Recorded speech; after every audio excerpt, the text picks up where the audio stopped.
Well, hello, everybody. Welcome to another movie review. I'm Shaun from Zoobox. Today we're going to be talking about 1999's Summer of Sam. Hey, I had a real good time tonight. I'm busy tomorrow night. I'd really like to see you again.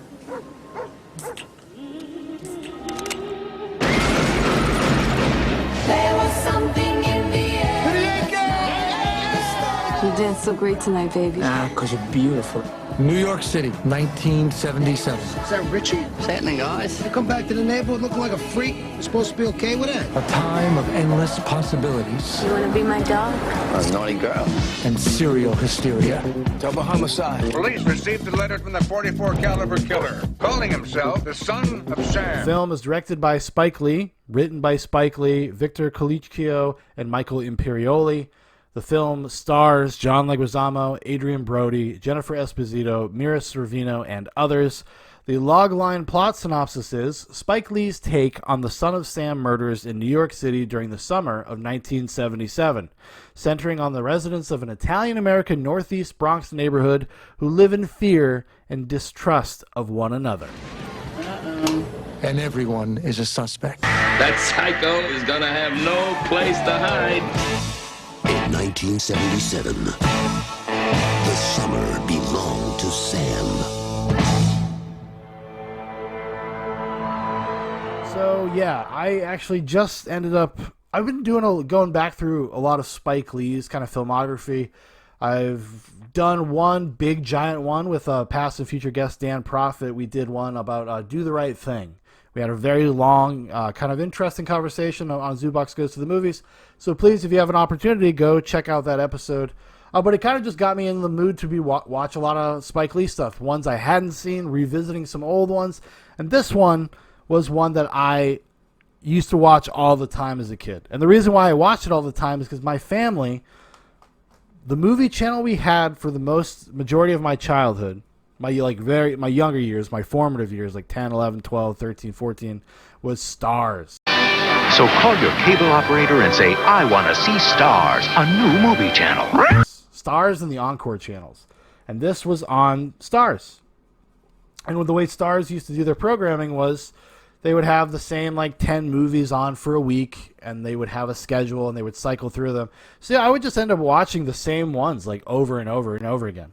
And even leading up to the release, they would have this Access Hollywood type show. It was like Stars behind the movies, and they would talk about whatever movies were coming out in the theaters, and they'd have interviews with the directors and the actors, just basic press junkets shit. And I saw a lot of that for Son of Sam. And it was one that I was always very lukewarm on. I never really... I wanted to like it. I wanted to find it interesting. And I just never did. And as I've gotten older, it's been a long time since I've seen it. I was like, I've always wanted to go back and check it out and revisit it because I was like, oh, I saw it when I was so young. I bet you I watch it now and have a completely different appreciation or perspective on it. And while that is partially true, I was surprised how much of my 13 or 14-year-old's mind of what the movie was and how I felt about it was correct, and how much hasn't really changed. It is a very sloppy movie. And part of that, I think, has to do with its brief kind of pre-production history, where it started off as a much more traditional kind of Son of Sam movie. The original working title was Son of Sam. This was spearheaded by Michael Imperioli of Sopranos fame. Actually, he was supposed to be the Adrian Brody character, the weirdo gay prostitute or gay for pay prostitute punk rocker that he plays in this movie. What's his name in this movie? Richie. He was supposed to play Richie. But because of his contract and his obligations to Sopranos, he wasn't able to. So he has a very small bit part. So it was going to be much more focused on that. And apparently some of the families that were of the victims of David Berkowitz kind of spoke out against the production, worried that it was going to be, gratuitous and glorify David Berkowitz, which seems like a weird takeaway, but that's how they felt. And Spike Lee kind of being magnanimous, and to his credit, they were like, we understand, and we don't want to do that.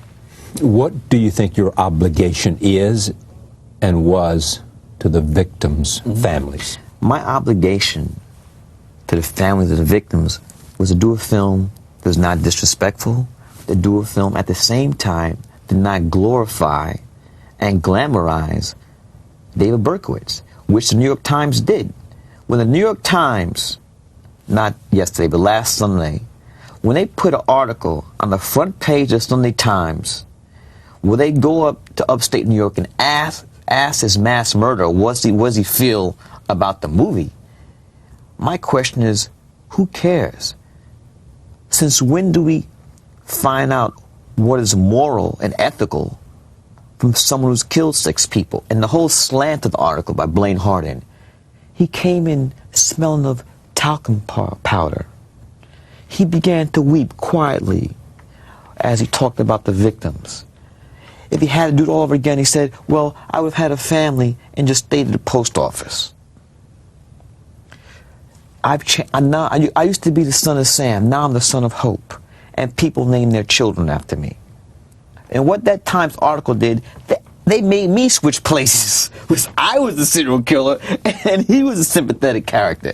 And on top of that, Charlie, the writer, of course I said that word, he included a paragraph that named my wife and my 2 children. And the editor, whoever edited that piece, should be hitting the head with a baseball bat for allowing that to stay in the article. There's no reason in the world why they had to include that sentence where this mass murderer talks about my children. That was totally unprofessional. Journalism, it was just plain stupid. Like, and it inspired them to kind of take a broader view of the story. Well, like, let's talk about the neighborhood. Let's talk about the people that live there and how it affected them. Kind of in the same way like he's done with most of his work. So he actually turned it into more of a Spike Lee movie by doing that, by kind of pivoting that way. Because Spike Lee movies, especially if you go from like the 80s to the late 90s, maybe a couple movies after this, the 25th Hour. Going to do a Zoobox Goes to the Movies in the near future about that, if it's not already out. They are more community based. Sure, they have like main characters, points of focus, but much of the broader themes and the broader sense of the story is what happens in the communities, what happens in the surrounding areas, and what's happening to everybody else. He ain't showing his face right here again, baby. Hey, Ruben, come over here. I'm horny. I mean lonely. I need a hug. Then go home to your mother. So what you say? I can't hear. I have an infection in my ear. What did you say? Don't you assholes ever grow up? What the fuck is your problem? And how the main characters kind of intersect with that. And I would say that's kind of the problem with Summer of Sam, is that it does feel very unfocused. It's hard to kind of determine what point it's really trying to make in some respect. There was something, I guess, during production. John Leguizamo was not the lead, where he is the lead in this cut of the movie. In the script, he was not the lead, but Spike Lee enjoyed him so much and enjoyed his improv so much that he basically started building the movie around John Leguizamo. It was really supposed to be Adrian Brody's movie, which actually makes more sense once you've watched the movie, because Adrian Brody's character has a much more kind of interesting arc in terms of like the paranoia and the politics of the Bronx at that time, and of the Italian people and their like kind of homophobia and their suspicions about him being like kind of this like punk rock dude and being a dissident, subversive character. Like, because at the end of the movie they think like, oh, Richie's the son of Sam, dude. He's fucking crazy. He does all this crazy shit. He came back around the same time it started happening. Like, they're just going nuts. And that makes sense. It would make sense if you're going to do a movie about the paranoia of the community and having Richie be the main character, be the focal point, the person that intersects with all these people. Because John Leguizamo's character, he's just like a fucking meathead. Like, he's a fucking asshole.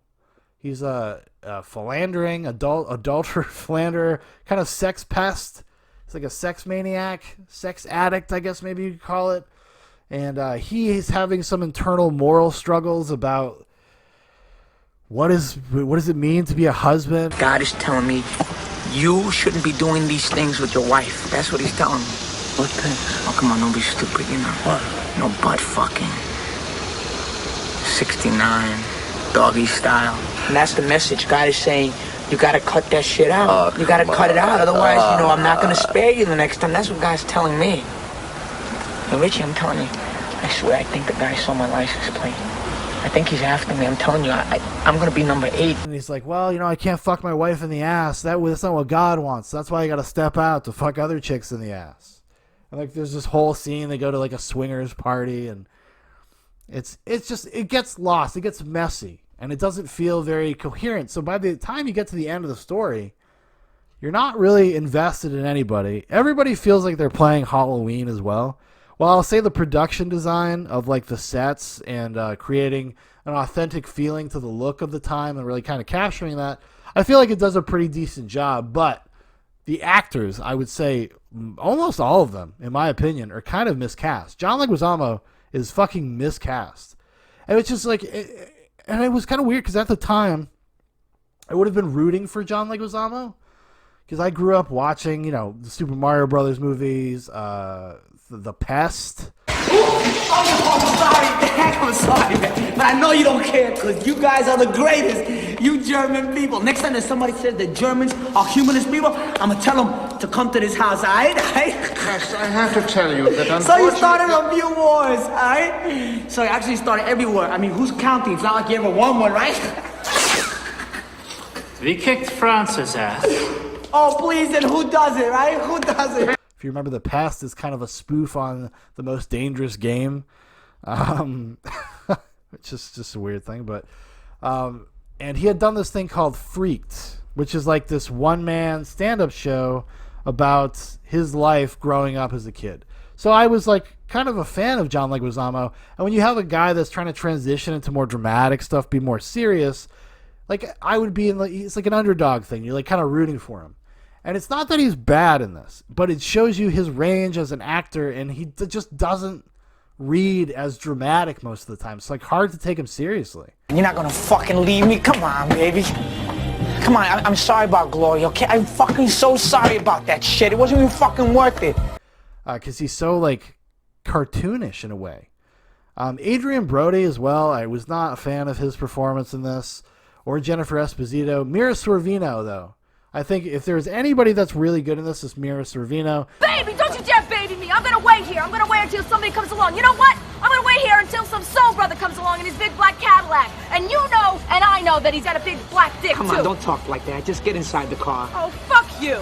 Please don't make me have to beg you. Get in the car. Come on, don't make me have to hurt you. Get in the car. Hurt me? Get Don't in you the even car. fucking lay a picky on me. I'll get him to kick your ass and then I'll fuck him. You want to watch, Vinny? Will that turn you on, Vinny? You linguini dick motherfucker? And also some of the side characters, like the Michael Rispoli, who plays Joey. Mike Starr is Eddie. He's like Richie's stepdad. Anthony LaPaglia plays like a small bit part as a cop. There's a few other character actors that you would probably recognize, like New York character actors. That I think everybody's good. Michael Imperioli's got a little part that's kind of sleazy fun. I don't know. It's a messy movie. And it just doesn't ever feel like it comes together in any kind of satisfying conclusion. And I say this while knowing I think a lot of Spike Lee movies are kind of messy, sometimes intentionally so, sometimes because of the messy nature of the subject matter, especially when you're dealing with things like community and race politics and domestic issues. Like it's some messy topics, right? This one doesn't feel like it's messy in the same way. It doesn't feel like it's messy because it's complicated. Feels like it's sloppy because of like they just couldn't pick a road to go down with the script, or maybe in post-production. Like I said, like they could change the movie while filming and during post to like make John Leguizamo a bigger character, which to me, kind of a mistake. It just doesn't like it's like incoherent. That might be laying it on a little thick. That might be a little hyperbolic, but it just doesn't. It makes sense that Richie would be the lead. It does not make sense that John Leguizamo's character would be, in my opinion, in my humble opinion. But yeah, so that's what been doing deep research into Spike Lee, and we found ourselves here. I've watched a couple other ones. Maybe I'll get around to talking about those too. But yeah, that was Summer of Sam, and it was I hadn't seen it since I was like 15 or so. So it was interesting coming back. The most interesting thing to me was like how much my opinion actually didn't change, which is kind of a rare thing. It's a rare thing when you're with movies that you watched as a child, you know? Even ones you would have liked, like, a lot, right? Like, you would watch something, then revisit it as an adult and be like, oh, that wasn't very good. But anyways, that's going to about do it for me. I think that's all I got to say. That's my nut. That's my busted nut all over the Summer of Sam with my cool, hot stuff. All right, everybody. Adios.